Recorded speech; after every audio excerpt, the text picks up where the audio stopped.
Un programa de interés general con las noticias que tenés que saber. Hasta las 13. Todas las cosas.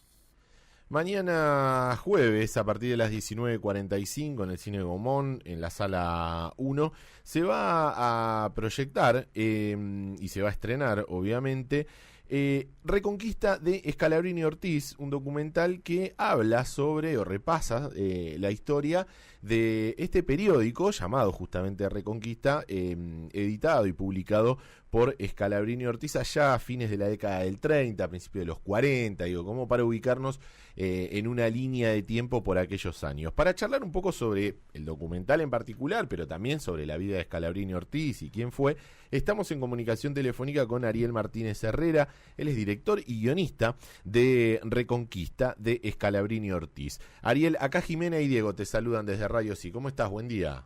Hola Diego, Jimena, buen día, gracias por la invitación a charlar de la película, gracias por el espacio. Por favor, Ariel, gracias a vos por este ratito con nosotros. Antes de meternos en lo que va a ser la proyección y la peli de mañana, para poner un poco en contexto y aquellos que no conocen o no tienen demasiado claro la figura, ¿no?, de Scalabrini Ortiz, de Raúl Scalabrini Ortiz, ¿quién fue y en qué lugar de la historia argentina, obviamente contemporánea, de ese siglo XX, lo podemos ubicar?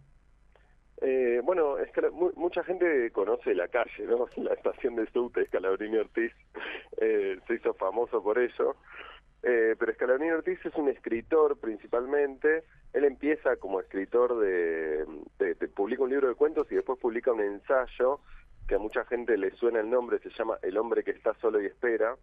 Ese libro va a ser un bestseller en el año 30, y después de la crisis del año 30, él va a visitar a su mentor. Él compartía con un grupo de escritores, estaba Borges, Marechal, había un grupo de escritores muy importantes, apadrinados, digamos, por,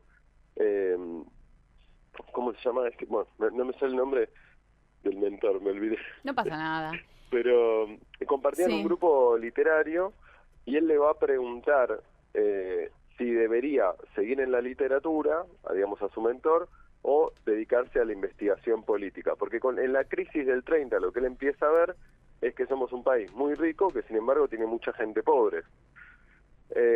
A raíz de esa pregunta, él, que además de escritor era agrimensor, se va a compenetrar, digamos, con la realidad del interior del país, y va a empezar a escribir sobre la influencia de los ferrocarriles ingleses. Empieza a investigar cómo es que los ferrocarriles ingleses, con la manipulación de las tarifas y otros dispositivos, digamos, terminaban controlando todas las materias primas, la exportación y, en definitiva, básicamente la Argentina, ¿no? Tenían sus casas de comercio, sus barcos, sus puertos, sus trenes, y básicamente tenían los resortes de nuestra economía. Él dice, bueno, tenemos bandera, tenemos escarapela, pero en definitiva somos una colonia inglesa. Esa es la conclusión a la que él llega. Y a partir de ahí va a dedicar su vida a esta causa, digamos, a la causa nacional, lo que se termina llamando el pensamiento nacional. Él va a formar parte de Forja, va a ser muy amigo de Jaureche, y en definitiva van a construir la agenda nacional, digamos, el programa ideológico nacional entre Irigoyen y Perón, digamos, entre el 35 y el 45, ellos llevan un poco, hacen esa aposta, digamos, de la agenda ideológica a lo que hoy decimos nacional y popular, digamos. Sí, ubicado, sería más o menos. Ubicado en esa línea de tiempo, digo, pensando en lo que fue la década infame, digo, eran tiempos de Argentina bastante convulsionados, no solo a nivel nacional, y ya si querés acá te lo uno y empezamos a charlar del periódico Reconquista, sino también a nivel internacional. Ya en Europa empezaban a aparecer esos primeros conflictos, digo, la llegada de Hitler al poder, el comienzo de la Guerra Civil Española en el 36, después el comienzo de la Segunda Guerra Mundial, digo, eran momentos bastante complicados. Sí, absolutamente. Y de hecho él Reconquista surge él deja escrito, dice, la guerra me provocó una gran ansiedad, una gran sensación de responsabilidad moral, ¿no? Como que él sentía que tenía que hacer algo, y entonces pone todo su capital. Él de hecho se va a fundir con el diario, en publicar Reconquista. Reconquista es un diario que sale durante 40 días y que buscaba establecer lo que después se llamó una tercera posición. Él decía, bueno, ni con los aliados ni con el eje, nosotros tenemos que preocuparnos por lo argentino. Mientras las potencias tratan de llevarnos a un conflicto que no es el nuestro, nosotros tenemos que preocuparnos por justamente liberarnos de la influencia de esas potencias imperialistas. Un poco con la tesis de que justamente esos son los momentos, ¿no?, cuando las potencias están mirando a los ojos entre sí, que nosotros, los países subdesarrollados, digamos, tenemos la chance de empezar a mirarnos a nosotros entre sí, ¿no? Tenemos un poco, se nos afloja un poquito la correa. Claro. Ese sería como un poco el panorama, la lectura del panorama internacional con la que él sale a proponer un diario nacional. Él decía, necesitamos un diario que tenga la misma influencia que La Nación o que la prensa, pero que tenga una agenda nacional, que se preocupe por lo argentino. Eso, una nación argentina para los argentinos, básicamente. Uh-huh. Ariel, yo me voy a meter más en lo que fue también todo el proceso y después también preguntarte algo más personal, ¿no? O sea, el por qué también decidiste encarar y bueno, hacer toda esta investigación para realmente después estrenar Reconquista. Y sabemos que está también Pino Solanas, está entrevistado en este documental, porque bueno, era una persona que también era muy, muy allegada, ¿no?, a él, y de hecho creo que eran, no sé, vecinos y demás. Contanos un poco cómo fue toda esta experiencia. Bueno, eso nos lo contó Norberto Galazo, que fue... Sí. Norberto Galazo es el biógrafo de Scalabrini, bueno, de Scalabrini, de Perón, de San Martín, de todo un intelectual de mucho porte, y que tuvimos, nos dimos el placer tuvimos la suerte, digamos, de hablar con gente muy muy brillante y generosa. Osvaldo Bayer también nos dio una entrevista. Sí. Y en particular Pino Solanas, que sí que fue vecino. Pino Solanas, claro, vivió toda su vida a 2 cuadras de donde Scalabrini Ortiz tenía su casa. Fue amigo de la infancia de uno de los hijos de Raúl. Uh-huh. Entonces Raúl Scalabrini Ortiz, cuando era nene, lo llevaba de la mano al cine. Claro. Y después llegó a trabajar con él en el año 56, cuando Raúl dirige brevemente la revista ¿Qué?, en la campaña para Frondizi. Pino en esa misma revista era crítico de música. Entonces llegó a compartir redacción brevemente con Scalabrini, lo conoció muy bien. Y bueno, después también se podría decir que Pino es uno de los continuadores, ¿no? Porque en la lucha por los ferrocarriles nacionales, Scalabrini y Pino Solanas son... Si le preguntas a cualquier ferroviario, esos 2 nombres los conoce seguro, porque un poco Pino fue el que se puso al hombro esa causa. Y la agenda por la nacionalización de los ferrocarriles, uno podría decir, fue de gran logro político que, digamos, Scalabrini infiltra en la agenda del peronismo, digamos. Uh-huh. ¿Qué fue lo que más te sorprendió o qué fue lo que más, bueno, sí, algo que no te esperabas en este proceso de investigación y guión del documental? Mirá, todo viene de la inmensa sorpresa que me produjo leer política británica en el Río de la Plata. En la Navidad del 2013, mi tío abuelo me regala Oscar, se llama, sí, y lo quiero mucho, así que lo menciono. Me regala política británica en el Río de la Plata, yo creo que sin imaginar las consecuencias que va a tener. Y Política Británica en el Río de la Plata es un libro muy, muy impactante, porque él describe con números exactamente cómo es que somos una colonia. Uh-huh. Él dice, somos una colonia, acá están los números. El banco, la deuda externa, la fundación del Banco Provincia y del Banco Nación, la deuda externa con la Baring Brothers en ese momento, la extranjerización de los ferrocarriles argentinos. Te describe todo el proceso de la independencia de Uruguay, el rol de la diplomacia inglesa en la independencia de Uruguay y después de la guerra con Brasil. Se mete en todas esas, digamos, te cuenta. Además era un poeta. O sea, era agrimensor y poeta, tenía las 2 cualidades. Podía leer los números al detalle, mirar los balances de los bancos y después contarte una historia bonita. Entonces es un libro que está muy bien narrado y que tuvo un impacto muy profundo. Yo no sabía que no sabía. Dije, ¿cómo puede ser que en la escuela me hayan enseñado tan mal un siglo de historia argentina? Y creo que de esa, y además Scalabrini Ortiz es una persona desconocida, o sea, en ese momento dije, ¿cómo puede ser? ¿Entendés? Es verdad, existió, ¿quién es este Scalabrini Ortiz? Me puse a investigar y nadie sabe, nadie lo conoce.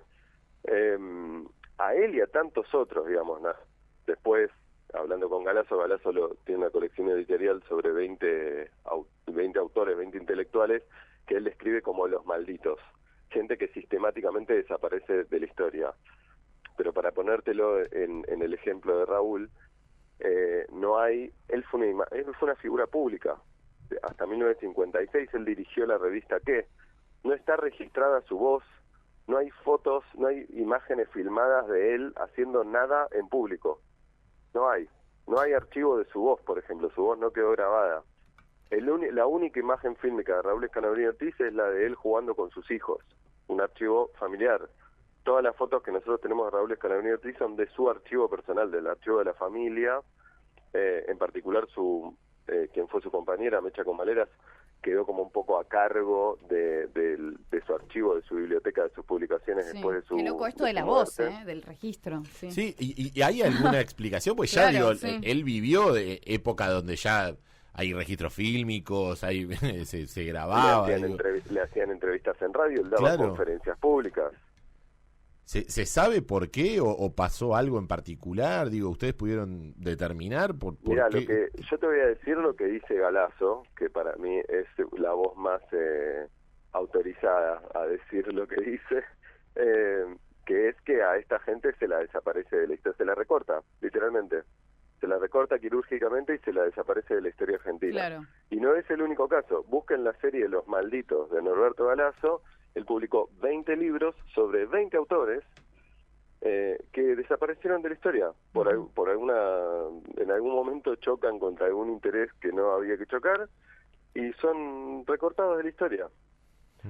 Y ese es un poco el caso de Scalabrini. Es muy notable, digamos. Un tipo que...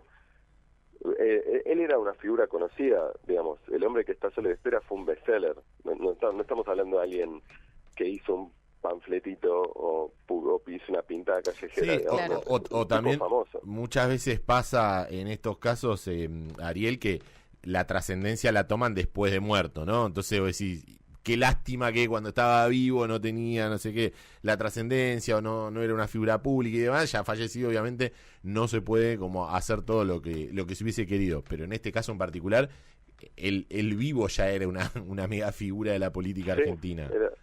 Sí, tuvo un desencuentro, digamos, después de 39 lo que sucede es que termina subiendo Perón al poder, digamos, con el GO y etcétera. A él le van a ofrecer el Ministerio de Obras Públicas o la Dirección de Ferrocarriles.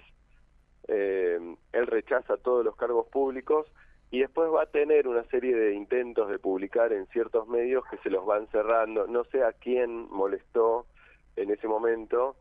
Él estaba en una muy mala situación económica después del 39 y entonces puede ser también que durante el peronismo no se le dio, digamos, Perón lo quería personalmente, eso sí está documentado porque Perón le mandó cartas, habló después de su entierro, pero no fue una persona políticamente relevante, no aceptó ningún cargo durante el peronismo, digamos. Decidió irse a medir campos, agarró el teodolito y se fue a ejercer de agrimensor antes que agarrar un cargo público, porque para él era muy importante mantenerse independiente del poder. Él decía, si ustedes hacen algo mal, yo tengo que poder marcárselos.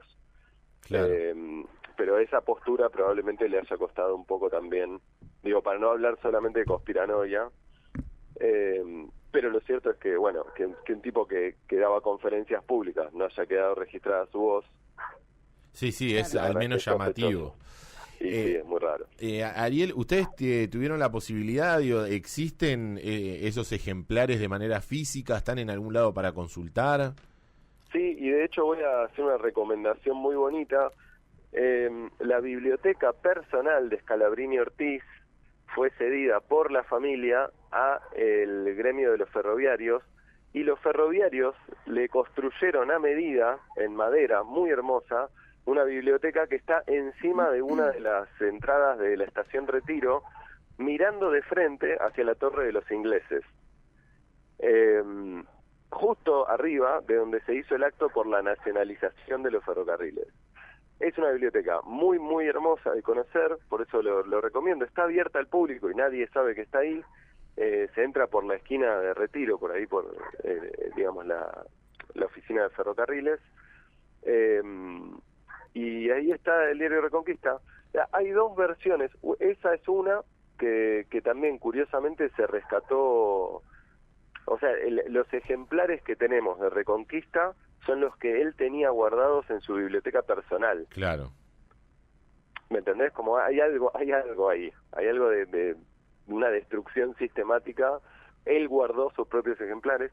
Están todos los recortes periodísticos de las notas que él escribió y que después recortaba de los diarios, anotados por él y preciosamente guardados en unos libros, cuadernos que él tenía. Así que sí, está eso ahí físicamente, se puede ir a visitar. Y está también en la hemeroteca de la Biblioteca Nacional, microfilmado de la colección de diarios Reconquista de un amigo de él, que también los había guardado personalmente, como un recuerdo, y bueno, quedaron esos. Así que sí tenemos testimonio, pero justamente porque él hizo su propio archivo. Y la biblioteca la recomiendo de verdad. Hasta hace poco, hasta antes de la pandemia, en la biblioteca personal de Scalabrini Ortiz había un reloj de estación, que era el último reloj de estación que todavía funcionaba, y todavía habían un relojero del gremio de los ferroviarios que iba a darle cuerda al reloj de estación que estaba en la biblioteca de Scalabrini Ortiz. Eso supongo que ya no sucede más porque estuvo cerrada mucho tiempo, pero sí, un lugar lindo. O sea, recomiendo ir a pararse ahí en la biblioteca entre los libros de Raúl y mirar a la Torre de los Ingleses sintiéndose un poco más patriota. Ariel, entonces ya para cerrar y obviamente agradeciéndote este rato con nosotros, mañana jueves mañana, a las 19:45 en el Gomón. Sí, jueves a las 19:45 es la función. Yo recomiendo Sala 1, que es la grande por suerte, pero bueno, nos dieron una sola función. Ustedes saben, el cine nacional está atravesando muchos problemas, y en particular hacer documentales políticos con ideología nacional justamente no es un poco contracorriente, pero bueno, nos dieron una función, así que antes de eso, a las 19, yo recomiendo llegar 19:15 para poder sacar la entrada, entrar, escucharnos decir unas palabras sobre la película y después disfrutar de la función con nosotros, que estamos muy contentos de que la película se estrene y empiece a circular, que se vea. Muchas gracias, Ariel. Gracias por este ratito. Gracias a ustedes por el espacio. Hasta luego. Charlábamos con Ariel Martínez Herrera, quien es guionista y director del documental Reconquista de Scalabrini Ortiz. Todas las cosas con Jim Editada y Diego Celonca.